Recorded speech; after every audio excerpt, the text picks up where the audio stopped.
বিকেল ৫টা পর্যন্ত ৭ ঘন্টা কারফিউ শিথিল, খুলছে ব্যাংক, অফিস, আদালত। সীমিত পরিসরে চালু ব্রডব্যান্ড ইন্টারনেট। দেখছিলেন সংবাদ শিরোনাম, এবার বিস্তারিত। রাজধানী ঢাকায় আজ ও কাল বৃহস্পতিবার কারফিউ শিথিল সকাল 10টা থেকে বিকেল 5টা পর্যন্ত। আজ থেকে খুলছে সরকারি বেসরকারি অফিসও। নরসিংদী, গাজীপুর ও নারায়ণগঞ্জেও একই সময় কারফিউ শিথিল থাকছে। পরিস্থিতি ধীরে ধীরে উন্নতি হওয়ায় কারফিউ শিথিল করা হয়েছে বলে জানিয়েছেন স্বরাষ্ট্রমন্ত্রী আসাদুজ্জামান খান। অফিস আদালতও খুলছে আজ ও কাল সকাল 11টা থেকে বিকেল 3টা পর্যন্ত সরকারি বেসরকারি স্বায়ত্তশাসিত অফিস খোলা থাকবে বলে জানিয়েছেন জনপ্রশাসন মন্ত্রী ফরহাদ হোসেন। আজ থেকে খোলা শিল্প ও পোশাক কারখানাও। কারফিউ শিথিল থাকায় আজ মার্কেট, দোকানপাট খোলা থাকবে বলে জানিয়েছে দোকান মালিক সমিতি।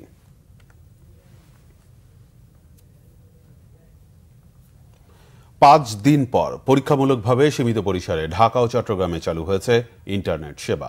গত সপ্তাহে বৃহস্পতিবার ইন্টারনেট সেবা বন্ধ হয়ে গেলে ডিজিটাল যুগে প্রবেশের পর সবচেয়ে দীর্ঘ সময়ের জন্য ইন্টারনেট ব্ল্যাকআউটের কবলে পড়ে বাংলাদেশ।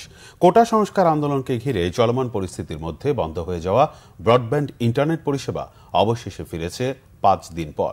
মঙ্গলবার সন্ধ্যার পর থেকে ইন্টারনেট ফিরতে শুরু করে। অগ্রাধিকার বিবেচনায় ব্যাংক, বাণিজ্যিক প্রতিষ্ঠান, রপ্তানিমুখী খাত সহ অন্যান্য কয়েকটি খাতে আগে ইন্টারনেট দেয়া হচ্ছে। সারা দেশে কারফিউ জারি ও সেনা মোতায়েনের পর ধীরে ধীরে পরিস্থিতি শান্ত হতে থাকে। সোমবার প্রধানমন্ত্রী শেখ হাসিনার সঙ্গে বৈঠক করেন ব্যবসায়ীরা। সেখানে তারা ব্যবসা বাণিজ্যের স্বাভাবিকতা ফিরিয়ে আনতে দ্রুত ইন্টারনেট সেবা চালুর ব্যবস্থা করার আহ্বান জানান।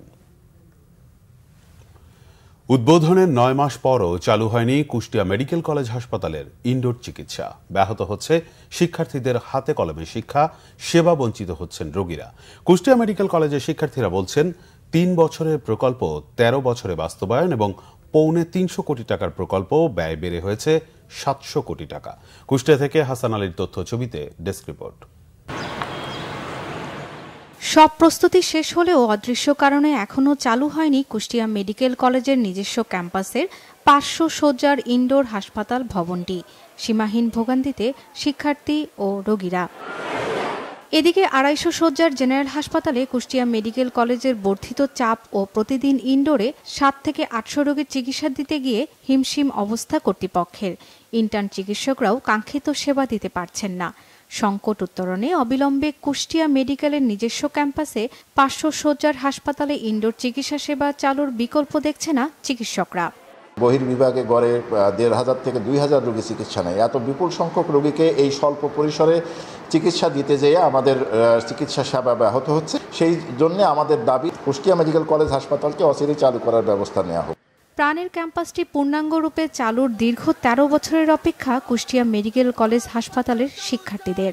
আমরা চাই যে ইনডোর এবং অপারেশন যে সুবিধা এগুলো চালু হোক, কারণ আমাদের পড়াশোনার জন্য ইনডোর এবং অপারেশন সুবিধাটা সব থেকে বেশি লাগে। সদর হসপিটালে যাওয়া আমাদের পক্ষে এখন খুব কষ্ট হয়ে দাঁড়িয়েছে।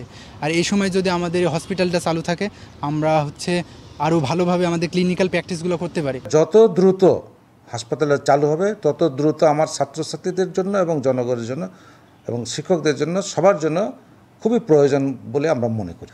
তবে হাসপাতাল চালু করার জন্য সম্পূর্ণভাবে পরিচালক মহোদয় এই ইনফ্রাস্ট্রাকচার থেকে শুরু করে ম্যান পাওয়ার সব কিছুর জন্য উনি যত সম্ভব সচেষ্ট আছেন।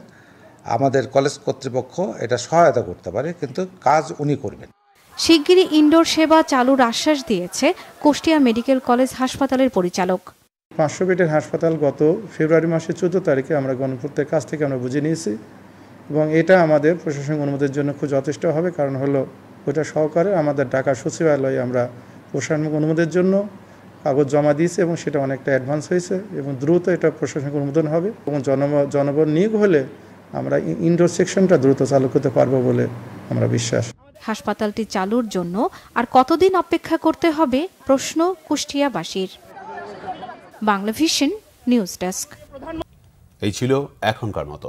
পরের সংবাদ সকাল 11টায়। এছাড়া বাংলা ভিশন সংবাদ ও সংবাদ সংশ্লিষ্ট অনুষ্ঠান দেখতে ভিজিট করুন www.bvnews24.com ও facebook.com/banglavisionnews এবং সাবস্ক্রাইব করুন youtube.com/banglavisionnews।